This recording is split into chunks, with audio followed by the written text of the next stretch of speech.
जाएगा और सब समझ लेंगे, एक दूसरे का सम्मान करना सीख जाएंगे। ऐसा सरल है ग्रंथ रामचरितमानस। इसलिए सबसे सरल उपाय बता रहा हूं, बस रामायण के मर्म को समझने के लिए हमारी याद करते हो, रामायण के मर्म को समझने के लिए हमारी याद आती है प्यारे। इसलिए संत महात्माओं को बुलाया जाता है, लेकिन रामायण का सरल भाव समझने के लिए गीता प्रेस गोरखपुर का जो ग्रंथ रामचरितमानस है वो पर्याप्त है, पर्याप्त है। घर घर में रामायण होनी चाहिए। एक बार एक व्यक्ति ने हमको 50 रामायण ला के दी, छोटे साइज की गुटका मझला साइज। कहे महाराज आप उस अधिकारी को दें जो रामायण पढ़ने का इच्छुक हो। हमने कहा ठीक। हमने घोषणा की तो काफी लोग आ गए। मैंने कहा एक बात बताओ, रामायण पढ़ोगे? बोले महाराज हाँ पढ़ेंगे। तो मैंने कहा पहले ये बताओ रामायण कभी पढ़ी? बोले नहीं पढ़ी। हमने कहा सुनी? बोले सुनी तो है। हमने कहा एक आध चौपाई सुनाओ। भाई सत्संग तुम सुनते रहते हो, पढ़ते नहीं, सुनते रहते हो, एक आध चौपाई याद होगी कि नहीं होगी? कोई ना कोई चौपाई जरूर याद होगी। बोले महाराज हाँ चौपाई तो याद है। हमने कहा तो सुनाओ। बोला मंगल भवन मंगल हारी, सीता के बिलाप सुन भारी। हम फालतू की बात करता है, कहीं का ईंट कहीं का रोड़ा ने गुटवा जोड़ा। हमने कहा यही सीखा है तू? क्या ऐसे रामायण दी जाए? बस चरण पकड़ लिए, कहे सरकार आप तो रामायण दे दो, प्रेम है हमारा, हम पढ़ के आपको शुद्ध सुनाएंगे। हमने रामायण दी, लेकिन एक बात हमने जरूर कही कि जिसे हम रामायण का गुटका पढ़ने को दे रहे हैं वो अपनी तरफ से गीता प्रेस की दुकान से खरीद के उसको पढ़ने के लिए दे, और फिर वो आपका मित्र अपने मित्र को दे, फिर वो मित्र मित्र के मित्र को दे। इस तरह से चैन परंपरा होना चाहिए। समझ गए हो कि नहीं? हम ऐसी रामायण कब तक बांटते रहेंगे? क्यों भाई? लेकिन इस तरह से परंपरा होनी चाहिए। तो कुछ राज्यों में हमने इस प्रकार की घोषणा की तो वहां ये अभियान मेरा सफल हो रहा है। लेकिन आज वो बात एकाएक मेरे मन मस्तिष्क में आ गई तो मैंने इसलिए बात कह दी। तो इस परंपरा को थोड़ा तुम लोग भी चलाओ कि रामायण स्वयं पढ़ो और अपने मित्र को, यदि तुमसे वो जुड़ा हुआ है तो तुम भी उसको रामायण से जोड़ देना प्यारे, कि वो राम भले ही तुमको 30 रुपए का एक रामायण का गुटका खरीद के देना पड़े और वो आपका मित्र अपने मित्र को जोड़े रामायण से। इस तरह से रामायण से जुड़ने की जरूरत है। तो आज पुण्य नाना विध भई लड़ाई, बिटप ओट देखे रघुराई। भगवान वृक्ष की ओट में देख रहे हैं। अच्छा सुग्रीव ने कहा कि अभी भी दिखाई नहीं दे रहे हैं, पता नहीं कहां चले गए। लेकिन सुग्रीव ने कहा कि अब भगेंगे नहीं, भले ही मर जाए, क्योंकि पठवा पुण्य बल दे विशाला बल मिल गया। गोस्वामी जी कहते बाली को क्रोध आया और बाली ने दांत किटकिटाते हुए अपना हाथ ऊपर उठाया और जैसे ही हाथ उठा के सुग्रीव के मस्तक पर पटकना ही चाहता था। अगर सुग्रीव के मस्तक पर जोर से बाली अपना हाथ पटक देता ये मुक्का, तो बोलो मर जाता कि नहीं मर जाता? और मर नहीं जाता तो ब्रेन हेमरेज हो जाता और सालों साल कोमा में चला जाता। तब भी लाइफ बेकार थी कि नहीं थी बोलो?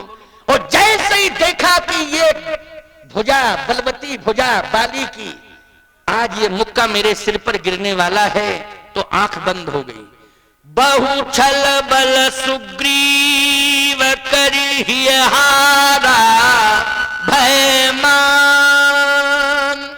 हृदय से हार गया कि अब ये मुक्का मेरे सिर पर आएगा, अब मैं बचूंगा नहीं, ये हारा भय मान। अब भगवान ने देखा कि हृदय से हार गया। हारे को हरि नाम, हारे को हरि नाम। याद रखना, सुनेरी मैंने निर्बल के बलराम। आप बल। आज आंखों में आंसू आ गए और कहने लगा कि अब मैं मर जाऊंगा। मैं तो कह के आया था कि मुझे बचाना हो तो बचा लेना, लेकिन मैं वापस लौटूंगा नहीं।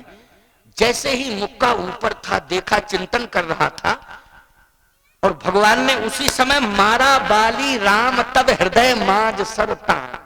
भगवान ने उसी समय बाण छोड़ दिया और जैसे ही बाण छूटा तो भगवान का बाण बाली के हृदय में लगा और जैसे ही हृदय में लगा तो बाली गिर गया। अब सुग्रीव सोच रहा है कि मुक्का अभी तक नहीं आया, पता ही नहीं चल रहा है कि हुआ क्या। मरने वाला था लेकिन अभी तक आए, अब आंख बंद है, मरने वाले की आंख बंद हो जाती है, समझ गए हो कि वो आंख बंद जब होती है तो पूरी जिंदगी की फिल्म घूमने लगती है, रील चलने लगती है। उस समय ये किया था अब मरे, उस समय सन में ये किया था अब मरे, उस समय ऐसा हुआ अब मरे, ये सारी रील बोलो सामने आ जाती है कि नहीं। और ये चिंतन करते करते ही व्यक्ति रोता है, वो चिंतन चिंता में बदल जाता है, फिर वो अपने कर्मों की याद करके रोता है। बोलो रोता है कि नहीं रोता है? अपने कर्मों की याद करके रोता है। सुग्रीव भी सोच रहा था कि अब मैं मरने वाला हूं, लेकिन पता नहीं वो मुक्का गया कहां, देखूं। और देखा तो बाली पड़ा था। सुग्रीव बोला, वाह रे मेरे मुकद्दर, तूने दोबारा में भी बचा लिया मुझे, नहीं तो मैं मरने ही वाला था। क्या नसीब है, देखो तो गोल्डन चांस मिल गया आज भी मुझे, जिंदगी जीने का एक सुनहरा मौका मिल गया। वाह रे मुकद्दर। अरे भगवान बोले, मुकद्दर देख रहा है कि बाली के हृदय में मेरा बाण लगा हुआ है, उसे देख रहा है। ये तेरा मुकद्दर बनाने वाला तो मैं हूं, तू क्यों ऐसा सोच रहा है, आजा मेरे पास। सुग्रीव बोला, हाँ आपका बाण, हाँ अब समझ में आया। विकल परामय सर के लागे, सर मानी बाण, भगवान का बाण लगाओ, विकल होके गिर गया। भगवान ने कहा, आजा मेरे पास, अब सोचने की जरूरत नहीं है। कहे सरकार थोड़ी थोड़ी सांस चल रही है, क्योंकि मैं देख रहा हूं पास में ही तो हूं, अभी मरा नहीं है। भगवान बोले, मरा नहीं है तो मर जाएगा, तुम्हें अब क्या लेना देना है, वो तो मरेगा ही मरेगा। कहे कंफर्म तो हो जाए कि मर गया, अगर मान लो बच गया तो कंफर्म है कि ये सुग्रीव तो बचेगा नहीं, इसलिए आप थोड़ा कंफर्म कर दो, यहीं आके कर दो कंफर्म। भगवान बोले, एक बार बाण छोड़ता हूं, बार बार नहीं छोड़ता हूं। बार बार छोड़ने के लिए तो मैं रावण को ताक में रखे हूं कि चाहे जितने बाण छोड़ना पड़े, लेकिन मैं छोड़ता ही रहूंगा जब तक मरे ना। अच्छा, कभी कभी विडंबना होती है, रामलीला होती है ना। एक बार तो मुरादाबाद में रामलीला हो रही थी, रावण मरण की लीला चल रही थी। राम जी ने खूब बाण छोड़े, वो मरा ही नहीं, रावण मरा ही नहीं।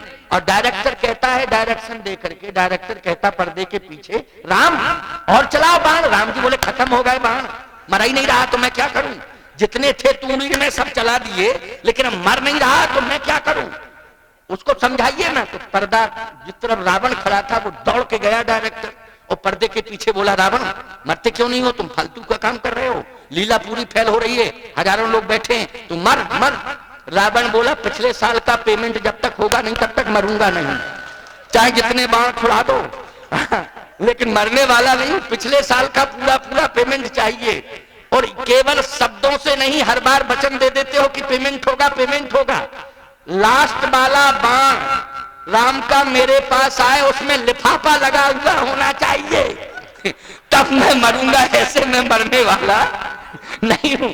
समझ में बात आई कि नहीं? संसार के बड़े बड़े नाटक हैं भैया। तो कहने का तात्पर्य मेरा यह है कि बाली की सांस चल रही थी, तो सुग्रीव बोला, अभी कंफर्म नहीं है, अभी सांस चल रही है। भगवान बोले, मर जाएगा बाद में, तुम तो प्रपंच छोड़ो, आओ मेरे पास। कहे सरकार विश्वास नहीं है, मर तो जाए पहले, मर जाए। भगवान ने कहा, तुम्हारी हिम्मत है तो मारो, तुम भी तो मार, तुम्हारी हिम्मत है। कहे हिम्मत होती तो पहले ही ना मार देता। कहे तो अब तो मरने जा रहा है। सुग्रीव बोला, प्रभु आपका बाण का प्रभाव है कि वो मरने जा रहा है, लेकिन मेरी इच्छा है कि आप आ जाएं, दूसरा बाण और छोड़ दें तो कंफर्म ही मर जाएगा।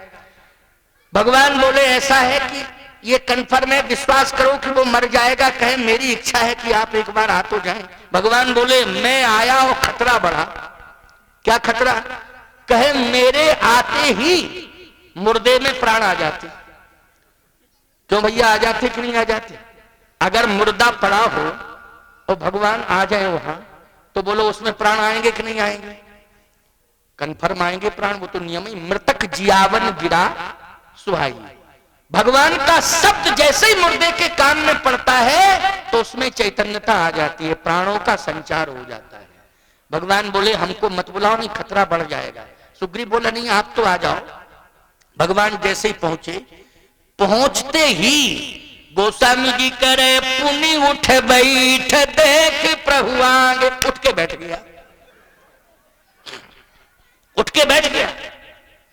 भगवान ने कहा, कहो मैंने क्या कहा था, क्या कहा था मैंने, मुझे बुलाओगे खतरा बढ़ जाएगा। उठ के बैठ गया कि नहीं? सुग्रीव बोला बैठ गया उठ के, तो आप मार दो। बाली बोला खबरदार, पहले मेरे प्रश्नों का उत्तर दो। मरना तो सबको ही है, मुझे भी मरना है, संसार में जो आया है वो मरेगा, लेकिन मेरे प्रश्नों का उत्तर दो। सुग्रीव बोला बवाल बढ़ गया, आपकी बात मान लेते तो अच्छा ही रहता कि हम ही आपके पास पहुंच जाते, लेकिन हमने जिद करके बुला लिया, आपको बुला लिया। वास्तव में कहावत सही है कि आदमी मौत को बुलाता है। बोलो बुलाता है कि नहीं? सुग्रीव बोला हमने ही मौत को बुलाया एक प्रकार से, क्योंकि अगर मैं प्रभु को नहीं बुलाता तो ये जिंदा नहीं होता, हो जिंदा नहीं होता तो निश्चित है कि मैं बच जाता, मरता नहीं। अब ये हमें छोड़ेगा नहीं, कन्फर्म मारेगा। भगवान ने, सुग्रीव कांप रहा था, बाली भगवान को देख रहा था और रो भी रहा था। ये कह रहा था कि ये बताइए कि सुग्रीव आपका कौन है? भगवान बोले मित्र। तो बाली ने कहा मैं शत्रु हूं। कौन सा मुझ में दोष देखा कि मुझे शत्रु मान लिया, और कौन सा सुग्रीव में गुण देखा जो उसे मित्र बना लिया? पहले इसके गुण बताओ और हमारे अवगुण बताओ। लक्ष्मण जी पीछे से दौड़े चले आए, कहे भैया प्रपंच में आपको पढ़ने नहीं चाहिए था, अब गुण और दोष बताओ। बाली ने कहा मैं आपसे ये पूछना चाहता हूं इस समय पंपापुर का राजा कौन है? भगवान ने कहा तुम हो पंपापुर के राजा। जिस समय आपने मेरे राज्य की सीमा में प्रवेश किया था उस समय राजा कौन था, सुग्रीव था कि बाली? भगवान